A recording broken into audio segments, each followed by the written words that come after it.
Good morning from beautiful Brisbane, Australia, where it is an absolutely gorgeous Friday. Can you hear the birds? They're beautiful, beautiful multicoloured parrots, and they're out in the trees. And it just makes it feel really good on a Friday to know that normal things keep going on in the world, especially when we're, going through such challenging times. So welcome to Complex PTSD TV. My name's Linda and I'm your certified trauma recovery coach where we do life together. Now, welcome to this Friday edition where we're going to talk about not only how we can recognise that our mental health is getting bad again, but also why we need to recognise it and what's the one next step we can do to begin to move it into wellness again instead of going decreasingly downhill. Now, for those who know me know that I was bedridden for over 2 years, and that was because I didn't have diagnosed complex PTSD and kept getting treated for everything but. So I want you to know that as part of our recovery journey, it is a normal part that as we progress, that our mental health goes through stages where it does get bad again. Now, when I started to realise the pattern that my mental health would get well, I'd be going really well, and next thing you know, it feels like I've ended up at the bottom of a tip. I went, okay, there has to be things that I can do about this that are constructive, and also so that I can not go down that pit, go down the hole again. And there are. The good news is that the first thing we need to recognise is when we've gone down the hole again. And that can be hard for us to initially verbalise that that's happening because it brings up shame, it brings up guilt. It's like, my goodness, here I am absolutely doing everything above and beyond what I know how to do to be well, and yet I've taken a nosedive again. And I know that when I was doing this on my own, I used to beat myself up and give myself a damn hard time about it until I realised that it was a normal part of recovery, that I was going to hit the wall or go downhill or, reach a stage of bashing my head and going, I don't mean that literally, by the way. It's, bashing my head against the wall is the saying in Australia where it's like, oh my goodness, bang, why is this happening again? I want you to understand from the depths of my heart, it's not your fault that we hit these walls. What happens is when we're in active recovery, it's like we hit these walls so that we can then begin to make choices. So it can slow us down. It can help us reflect. It can help us say, is what I'm doing going to take me to the next step? And it can help us go, how much more well do I want to be? Now, if you're like me, it's like I want to be so well that I don't mind hitting a brick wall every now and then to assess and see what's my one next step. And each time that happens, it brings up a whole range of emotions. So I'm currently moving into another stage of my journey, and it will bring up things like separation anxiety. It will bring up, have I done enough? Do I want to go back to what I know? It will bring up uncertainty. But as we go along, we know that we've had the experience that we can choose to step into something new. So why does this happen for us? Why is the road of recovery so fraught with moments of having to make these conscious choices? It's our wiring. And because of how we were wired in our childhood, it's everything that we do is new learning. Everything is a new horizon. Everything is like, do I want to reach for it? Or do I want to listen to the fear of, I haven't been in this place before. What am I going to do? And it does bring up in this. Oh, Charlotte says, brick wall. I'll wear my crash helmet. Absolutely. Actually, maybe we need to get one of those whole, crash outfits, all puffed up with air and safety. Probably would help. But we're going to hit these walls because it gives us a choice as to whether we reach for the next horizon or not, all right? It's not a bad thing, all right?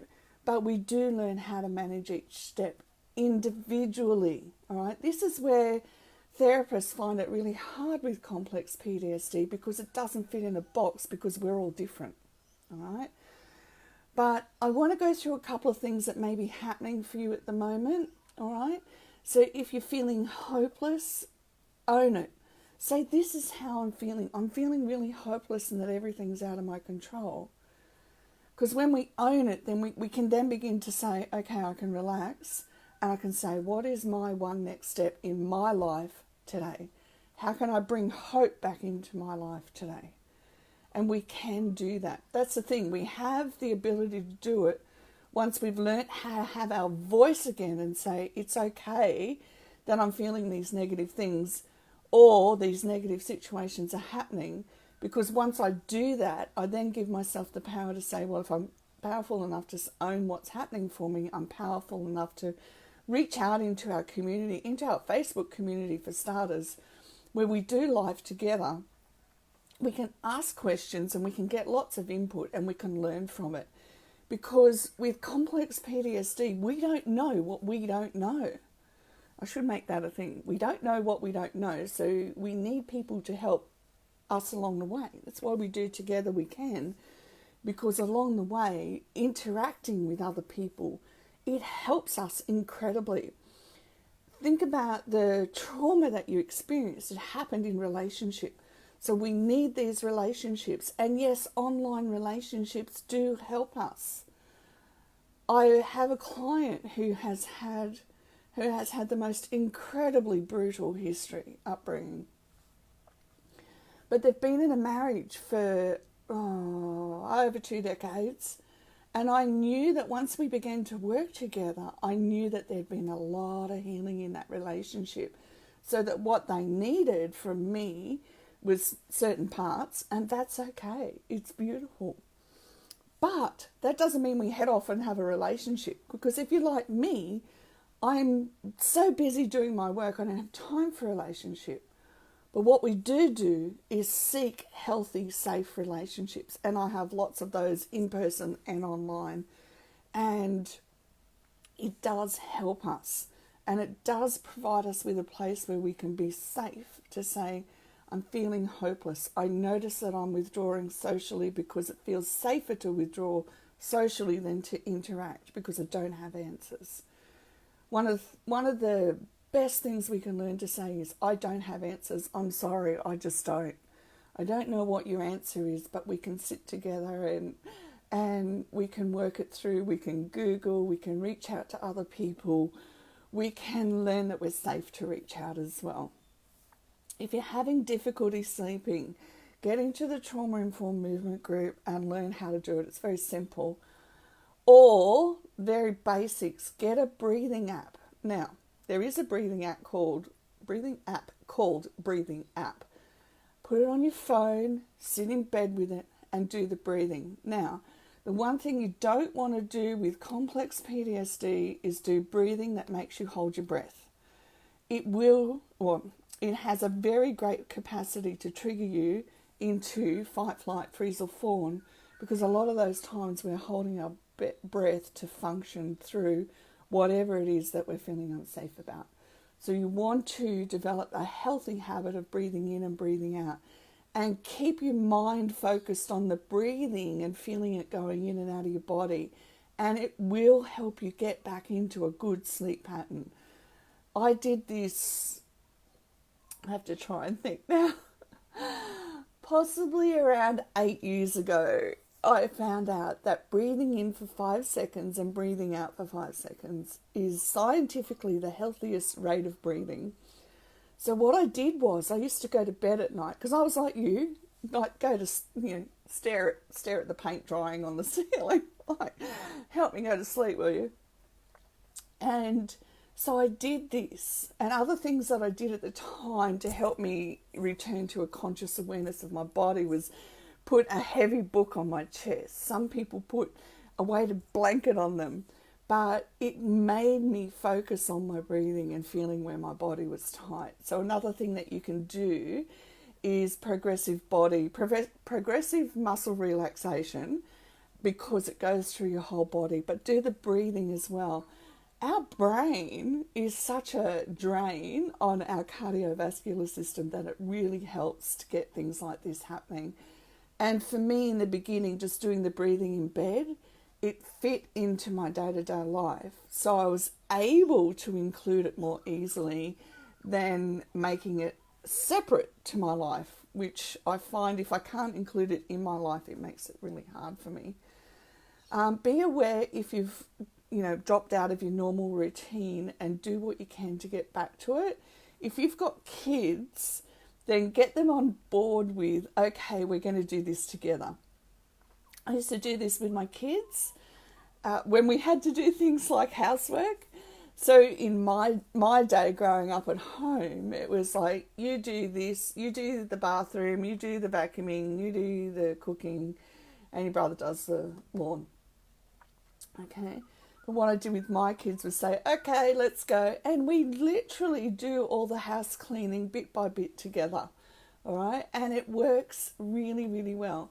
Now, if you've got complex PTSD and you've got kids helping you with the bathroom, you're going to have to put aside inflexible thinking and perfectionism, because kids, just let them do what they're doing. And it doesn't matter how it gets done. Just look at the outcome and make sure things are neat and tidy, okay?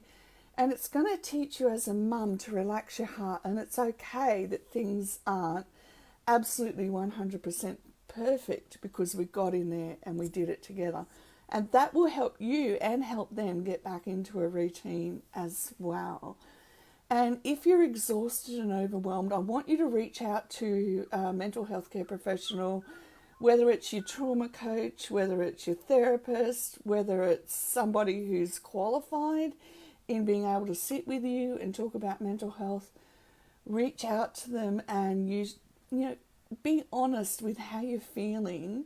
And then, because it's complex PTSD, we want to move into the next stage. So this is how I'm feeling. This is what's happening. What is my one next step for me personally? All right, just one step. Now, the big challenge with one next step is we can come up against feeling in our chest and heart area that it's too hard to take one next step. Now, this is crucial for us, that we recognize that we feel that it's too hard to take that one next step, and then we go, okay, I acknowledge that it feels too hard, but I'm going to have a go anyhow.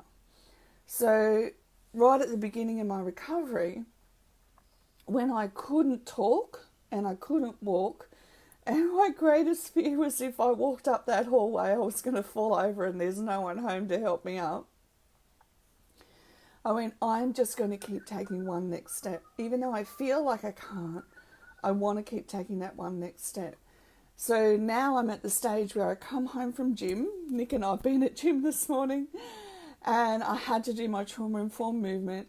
And I went, I really don't feel like I can do it. I can feel it running through my body that I don't feel like I can do this. And I went, you know what?